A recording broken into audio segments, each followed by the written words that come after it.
Today, I'm sharing with you some of my top tips for pain-free movement. So we might experience pain and probably most likely one of our major joint structures, so the shoulders, the hips, the knees, could be the ankles, could even be technically the low back and in our lower vertebrae, our lumbar structure of our spine. That tends to be the most popular areas that we experience pain. And we could experience pain because there was past injury there, because of weakness in the muscles and throughout the body, and those muscles are not supporting those structures, those joints as best as they could be. We could also be experiencing pain directly related to stress in our life and how stress impacts our lives. So those are some of the key areas that reasons why we feel pain. So with stress, it creates muscular tension. So it inhibits the way we move in our range and motion. With injury that we may have had in an area, it's that scar tissue that again is inhibiting our range of motion and inhibiting quality movement. And weakness, again, it's the muscles are not able to support the bone structure quite so much, and so the bone might not be moving in a correct pattern because of that weakness. It might be a little bit loose in its movement. You can think about your shoulder and its rotator cuff. If it doesn't have strong muscular support, if the soft tissues around the rotator cuff, it's going to be a lot more wobbly, a lot more unstable. So that instability can create pain as well in any of our major joints. So we're going to talk about the importance of a warm-up. A warm-up, that's why we have it. It is super important to getting our blood flow, starting to release some of that muscular tension, and that is going to reduce a lot of pain we feel during our movement. So we'll target in a couple important areas of warming up. Also, being mindful in your movement, slowing things down and really listening to your body. Another tip is loosening up your body. We'll talk about that. Let's go back to, first of all, our warm-up, because this is super important in any activity that we're going to do, in any focused workout experience that we're going to have, whether we're lifting weights, whether we want to head out for even a walk, a light jog, a bike ride. A warm-up will help reduce any instances of pain and actually help prime the body for that movement. So no matter what you're doing, even just 3 to 5 minutes of warming up your body, focused in those areas that you're going to be working, you're going to feel a lot better once you get involved in that physical activity.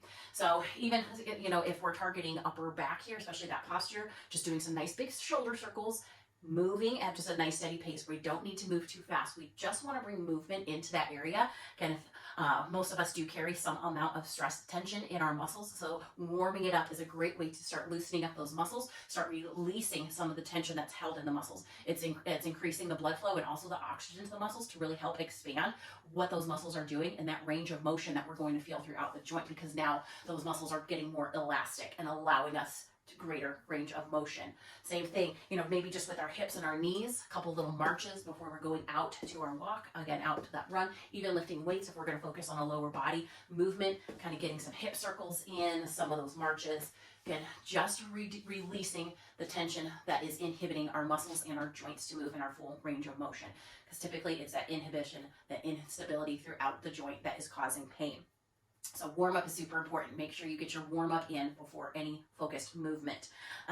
It could even just be body weight versions of your movement. So especially if you're going to lift weights and maybe you're going to do some upright rows for some shoulder strength, not even holding on to any weight, but just kind of pulling your elbow up.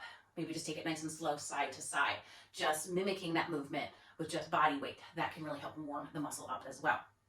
Then we're going to talk about, so we did our warm-up, and so paying attention to your body, moving more mindfully. And this can be done in running, in cycling, in swimming, in lifting weights, in taking a group fitness class. It's just slowing down your movement and listening to your body.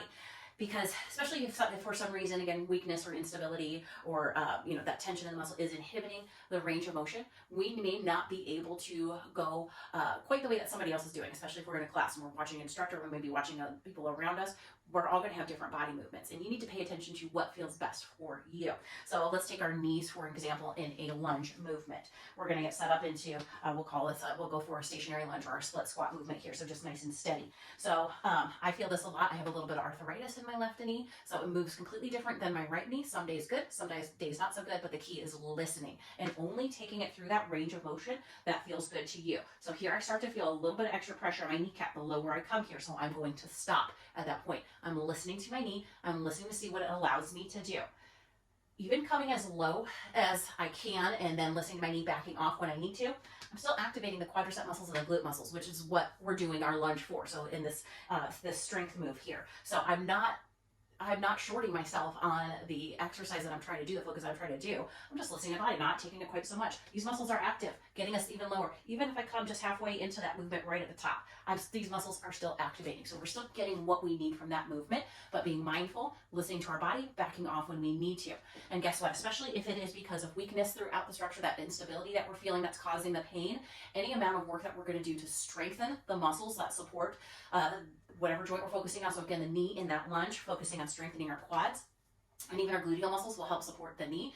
Any amount of strength we can start to build in there, you're going to start to reduce that pain. So it's okay to start just within your limited range of motion, work to strengthen that muscle, and in time you'll notice that it's feeling a lot better and you're able to actually start to increase the range of motion.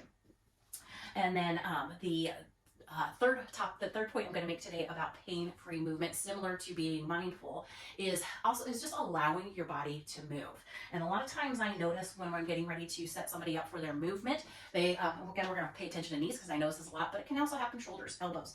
Locking out our knees, standing super straight and stiff, and then they want to move through the movement super straight and stiff. Guess what? When you're super straight and stiff and those knees are locked out, maybe even hyperextended, it's so locked out you almost have a little curve in the back of your knee, you are putting so much added pressure onto your kneecap that is not necessary. So I always encourage, like if we're going to go into a deadlift movement here, relax your knees. Let your knees and hips move with you.